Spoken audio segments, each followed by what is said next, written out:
Welcome to another edition of Inside the Orange. We are joined today by Assistant Athletics Director for Olympic Sports Strength and Conditioning, Corey Parker. Corey, great to have you on. Take us back to how you landed here. You started in Syracuse in 95, worked here until 2002, went away from the university for a little bit, and then came back. So how did you come to land at Syracuse University? Well, it's an amazing thing. I thought I'd be here a couple of years, and that was like over 25 years ago now. But actually, we had a connection. My former boss, Mike Gerber, who was the son of Norm Gerber, who was the former defensive coordinator here underneath Coach Pasqualoni. His son graduated from the University of Maine. I graduated from the University of Maine, and they were interested in hiring a assistant strength conditioning coach. Back then, you oversaw football, basketball, and all the other sports. Right now, we do quite a bit different types of training where football is a separate entity, basketball is a separate entity, and the Olympic sports get trained by still yet another group. But back then in the 90s, we only had two of us. It was Mike Gerber and I. And we really took off, and we had some pretty successful teams, I think, if you remember back then in the 90s when Donovan McNabb and that whole crew took the field. It made the job of a strength and conditioning coach pretty easy, although it wasn't easy at the time, but it was a really nice stretch to be here. My first year, we had John Wallace and that whole crew faced Kentucky in the national championship game, and it really snowballed from there, and it was an amazing first 7 years for me, from 95 till 2002. And then I started a business training high school athletes, college athletes, some pro athletes, in town, and we did that for over a decade, and that business was called Strength in Motion. And then I came back in 2012 to just work with the Olympic sports, and then I've been here ever since, and it's definitely a deep passion of mine, something I love to do. So I never really got away from strength conditioning, but what I did do is just kind of change the way that we did it. First, it was in the collegiate setting, then it was in the private sector, and now we're back. So we're into chasing championships again with the Olympic sports.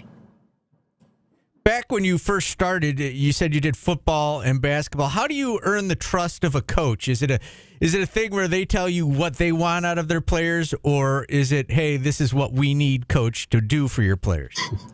It was interesting. The first time that I ever got a chance to meet the football staff, they put me in front of three big, basically conference tables, and everybody had a copy of my resume. And they started firing questions at me. And there was a couple of fat offensive linemen that we had in at the time. And these guys, the offensive line coaches, really wanted to have them lose some body weight. So they said, I need to know if this guy gets in your face and says that we need to, run or eat or basically, go against what you're trying to say. What are you going to do? And right then I was faced with the task. You either say, number one, you help these athletes out, or number two, you get in their face and you say, these are the things that we got to do, or you're off the team. So I was challenged with those types of situations, and I told them, listen, you need to win the trust of the athletes first, and you need to make sure that you have their best interest at heart. And I can promise you, if you guys hire me here and let me work with these teams, then we're going to get you better.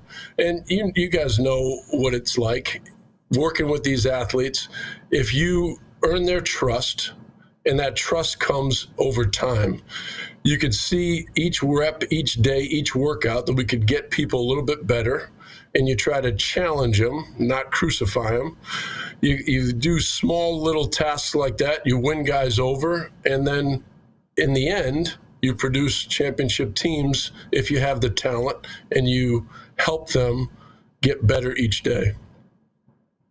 You brought up those late 90s teams, Corey, and, you specifically mentioned McNabb and all the talent that they had, both from a basketball perspective and football perspective here. And you said they made it look easy. Obviously, I know that your job is not easy. I'm curious, though, how your job has changed from, say, the late 90s to where we are now, because there's been, technological advancements. I feel like athletes are more specialized now. Like, we know more. Does that make your job easier or more difficult, the fact that there's been all these advancements and we know more about training and strength and all that kind of stuff? It's like every other field, technology has really had an incredible impact on everything in the athletic setting. Right now, strength and conditioning coaches and sports scientists, really that's the new term, but it's not a new term, but it's one of the things that they're using. The sports science and Professor Veely, Mike Veely was actually, who runs our analytics department and is the entire director of the Falk School over there. He was inside the athletic department and he was doing all kinds of different marketing things and being able to help athletics from that point of view. That whole field from data analytics has exploded, and that's really had a giant impact, because right now the role of a strength and conditioning coach is you still, number one, you need to improve the athlete's performance on the field, and number two, make sure they don't get hurt or try to minimize the risk of injuries. So if you look at how many things that you can track now, I mean, they track every single thing that an athlete does, from heart rate to the amount of distance that they cover in a game, to the amount of high-speed runs, to the amount of decelerations. And some of the systems are so precise that if I had an injury on my right leg compared to my left leg, if I go a first series or a first set of downs, and the second set of downs, I start to get fatigued, they'll be able to tell you if you're not cutting well off your left leg because you had an injury on that before, as compared to the right leg, which you've never injured. So the sports science has really helped us identify areas that you need to work on, and it really helped us produce better athletes. And you're right in saying the kids specialize these days, but with that early specialization, there's been more and more people that don't come in as well-rounded, so you lead to a lot of overuse injuries, and we've seen that a lot coming in. You have a lot of injuries that kids who don't change sports and change surfaces sometimes develop these overuse injuries that you have. But really the challenging things for us is, how can you keep it interesting, keep it challenging, and yet make it fun at the same time for the kid who has been playing soccer 3 or 4 seasons a year for the last 10 years, and they're 20 years old, or they're 18 years old, and they've been playing that same thing for 10 years now. So I love what we do. The staff that we have is really impactful, and it's been really good. But we need to make sure that we're taking these athletes and we're giving them enough rest, enough recovery, and still letting them know that it's meant to have fun out there, even though it seems like a job. Corey, I want to go back to when you were part of the basketball and football program. Like, there's a ton of athletes, and you've got to specify for each one. And I remember traveling with you when we first, when I first started, and I'll go back to that team. You look at the players. How do you specify something where you've got a Ton Thomas, who is a scrawny kid, and we need to make him bigger, but we've got Damone Brown too, who we just need to keep as he is and keep him athletic? How do you specify it for every athlete has a different program?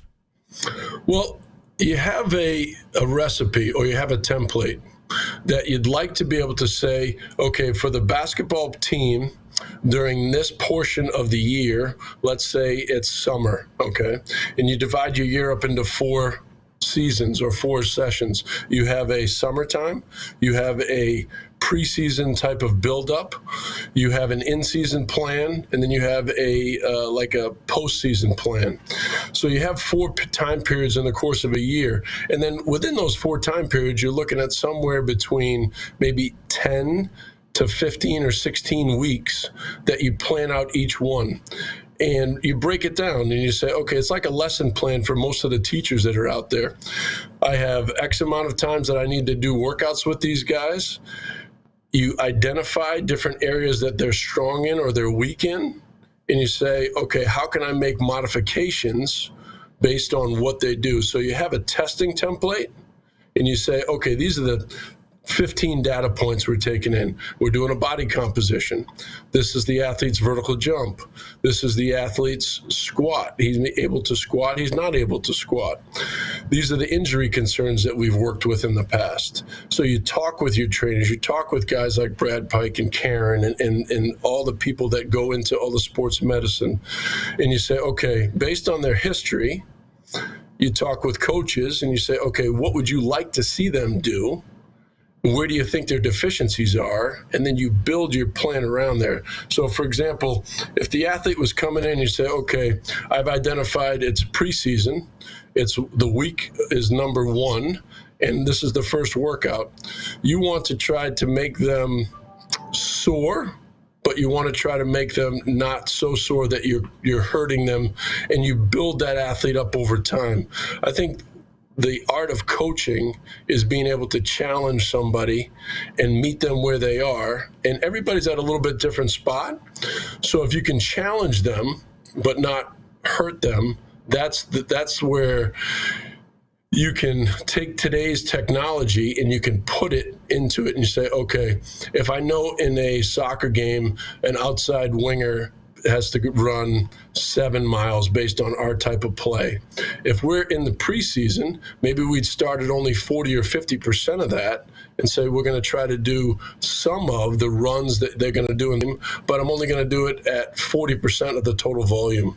Now you do that exactly the same in the weight room. This is where the athletes were. These are the test numbers we have, where the deficiencies are, and meeting with these people, and you say, okay, how can I build a better athlete based on where they are? So cards were a big way to do it, because you can look at, if I had 4 or 5 weeks planned out, you could say, I'd like to be able to do X amount of workouts over this 4 or 5 week period, and we'd be able to build the athletes into a better version of themselves. It is such a science. Listening to you talk, Corey, it blows me away. Like, we know it is a science, but everything that goes into your job is truly fascinating. Can you give us an idea, Corey, like, what is a normal day like for you? I mean, how much of it is, designing workout regimens, and how much of it is it, you're working with the individual athletes on everything that you're talking about here? Well, over the years, the job has changed quite a bit. And to be honest with you, I'm really kind of glad it's changed, because back in the early 90s, you had 2 people and you were trying to do football, basketball, and the other sports. And it was the funny thing was, the athletes would say, or the people would say, what are your hours? I said, oh, we work half days. What do you mean you work half days? Oh, 6 to 6 or 7 to 7. You work half the day. And during that time period, you're a lot like almost like a caterer. There's a lot of prep work that goes into it, and then you serve the entree. Well, there's a lot of prep work that goes into the workouts, planning individualizations, talking with trainers, and then being able to actually take them through it. Oh, like a teacher, right? So it's a teacher, but it's in the physical education setting. And if you watch the great coaches over the years, they've been great teachers. So you can't lose the teaching portion of what you're doing, and you can't lose the individualization, but you really need to put forth a good lesson plan. And the lesson plan is just the workout. So if you look at the athlete and you see, like we talked about before, I need to increase this person's vertical jump, or we need to run more as a soccer team, or we've had different injuries in the past. How can we set ourselves apart by producing different injury prevention exercises to be able to help them? And over the years, you've been able to specialize because more and more staff is brought on. Now, football currently has 5 strength and conditioning coaches. And to be honest with you, the amount of people that they have in football, the athletes, the amount of strength and conditioning coaches, and how often the strength and conditioning coaches work with the football team, you need that many in order to get 100 guys effectively trained over time and ready to go. As a basketball strength and conditioning coach, you'd have significantly less numbers. So you're able to sometimes individualize things a little bit more. And the Olympic sports, there's still a big number of people, but it's more challenging to identify specializations based on so many different positions, just on the soccer team, right? Just on the softball pitching, to softball infielders, to ice skating, to goalies, to all those things. So over the years, you developed your own programs, and you developed some of the knowledge from different places that you visit, and you compile things, and you really put your own flavor into it, and you try to help those athletes get to where they want to go. And it's been, I think, a labor of love for me, and it's been a really interesting passion to be able to have what you'd say freedom to do the things that you want to do, but yet you get to work with coaches who are chasing championships, and everybody's pulling for the same cause, and it's a really fun thing to do.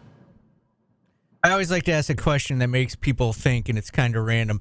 From the day an athlete walked into as a freshman to the day they left, who would you say was the best progress-wise of an athlete in Syracuse that you worked with? Who made the biggest jump, essentially, what you're saying? That is an amazing question. Honestly, I know. That's what I'm good at. I would do it injustice. I would do it injustice to be able to say there's been so many, like a lot of people ask me who the greatest athlete is. And I would almost have to say Bucky Jones comes to mind. Okay. Now, he, from an athletic point of view, was just, one of the guys who's, a freak. He produced some incredible forces, 40-plus inch verticals, 4.3 40s. He benched 225, something like 28 times at 215 pounds. These athletes are incredible, and it humbles me to be able to say, that we made him better. But you have like field hockey goalies, for example, Jess Jecko, who played on our Olympic team, who came in and lost 50 pounds, who increased all of her numbers, and then went on to be the person to anchor the Syracuse women's first national championship on our 2015 field hockey team. And those types of changes make my job so rewarding, being able to help these kids and athletes get to where they want to go. There's been countless number of football guys. The football guys were, because I don't work with football anymore, but it was a really interesting dynamic because you got a chance to spend almost 11 months out of the year or 12 months out of the year with these guys, and you had control over nutrition. The more variables that you can control, the better the outcome that you can have. And you go back to the technology that you had said. Right now, it's the same adage, okay? I always tell this to the recruits that are on the way in. You have three things that you need to manage, okay, like a tripod. And each leg of the tripod represents a different thing that you need to manage. So one leg of a tripod to reach your athletic success, one leg is the training piece. At every sport, you go out and you train and you do different things. One piece is the nutrition, okay? So you can train harder than anybody alive, but if you don't eat the right things, then you're not going to be ready for the next training, or you're not going to have the energy to do the training that you want to do. And then the third leg, or the third thing that you really need to focus on, is recovery. And I'm sure everybody sees these multi-million dollar athletes have the incredible advantage of being able to do everything from sleeping in the chambers and the bubble chambers with the right types of oxygen concentration. You have, guys like Dwight Freeney, who have incredible nutritional practices now. Coach Hicks, you guys probably remember him. Our paths crossed over when he was a strength conditioning coach here. He tells some great stories about Dwight Freeney only eating organic stuff or having his fish flown in from a certain coast, because I don't even know if it's a true story, but it's a great story. He has only there's certain particular things flown in, and he was such someone who worked on his nutrition that it really made things, I think, for his career longevity go further. So if you think about training, nutrition, and recovery, every athlete needs to manage those things. And you have Normatec boots, which is almost like these boots that you see some of the athletes in. They act like massage units where they self-massage basically your legs to help you recover. So there's so many different areas. Those are the three main ones that people need to look at.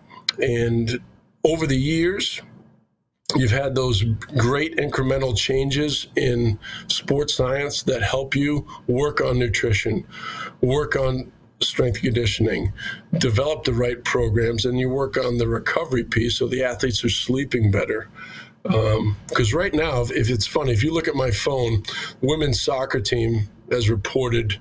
They reported one day before football. They reported on Monday. And one of the things that I try to do with each team is be able to say everything needs to have a certain priority, but sleep affects every other priority. So all the girls today sent their sleep cycles in. So it's an app on the phone. Everybody charges their phone next to the bed, right? So what they do is they have an app that allows you to track when you got in bed, when you fell asleep, and when you woke up. And what we found is that athletes, typical college athletes, will get somewhere around 6 to 6.5 hours of sleep. If you're trying to get through 2-a-days, you're going to, in the heart of the season, you're going to need more than that, or your body's going to get worn down. So anything that we track, we can improve. So now we're tracking sleep, and they have a lot of different ways to do it. But going back to it, training, nutrition, and recovery has really made some amazing changes in athletes. It's fun when you go and you watch these athletes that really buy into all three areas, and you can see those amazing changes that occur over a 4 or 5 year period. And it's a fun thing in my job to be able to see those changes. And they walk in as 17 or 18-year-old freshmen that really don't have a good idea about how to manage themselves, and they walk out and they, some of them are multimillionaires or national champions or professionals, and it's been an incredible journey for me. It sounds like a very rewarding line of work, and along those lines, you mentioned some of the great athletes you worked with, and I'm sure you've worked with athletes in the NBA and the NFL and Olympic athletes, a guy like Justin Knight. I mean, what's it like for you, Corey, when somebody comes back from, a 10-year NFL career or an Olympic medal and says, thank you, thank you for all the hard work you put in? I mean, what's that like for you? It's one of the most rewarding, and like you say, it's one of the most satisfying types of things to know that you kind of helped direct some of those careers that may have not been the best, but you help them get a little bit further along. And I'm never going to sit here and say that it was me or that it was, my doing. All I did was kind of put a little icing on let's say, the cake that's already been baked. But you really are able to change some of the athletes' trajectory based on the training that you do if you have them over a long period of time. One of the funny things was, you say that about athletes in a 10-year career. I just got a text from Latavius Murray. It was probably a couple days ago. And he was one of the athletes that when I went into the private sector, Onondaga Central, was one of the teams that used to come to my private facility. And I can't remember the coach down there now, but the coach that took his team over to us, and we trained 2 or 3 seasons out of the year. And is that Coach Spicer you're talking about? Spicer, yes. So yeah. I always love to give Latavius a hard time because I say, it's amazing. You've had a 10-year NFL career, and yet you're the second best running back to come out of OCS high school. Mike Hart's hands down the best running back ever to come out of there. But when I told Latavius, when he left Strength in Motion, which was the former business, I said, if you're a running back at Florida for more than 2 weeks, I'll buy you lunch wherever you want to go. Well, he goes on to be the MVP and score 2 touchdowns in the bowl game that year, playing running back. And I said, well, I'm going to sit here and I'm going to tell you that I was wrong, and I owe you lunch wherever you want. So I think we went to Subway when he came back, but he's a lot better nutritionally right now. So. Yeah, that is great. Corey, this has been a whole lot of fun. Any final thoughts before we part ways today? I appreciate you guys having me on, and it's awesome to be able to see where the field has gone, and being able to have you guys shed some light on some of the things that we do. And it's been a pleasure to be at Syracuse, and it's been a challenge to work with these athletes on a daily basis, but it's a labor of love. Well, Syracuse is lucky to have you. Thanks so much for coming on today, and I know things are getting busy for you with the fall sports reporting back, so thanks for finding some time for us. Best of luck throughout the fall, continued success, and we'll talk again soon. Take care, guys. All right, there he is, Corey Parker. It's another edition of Inside the Orange. We'll do it again next week.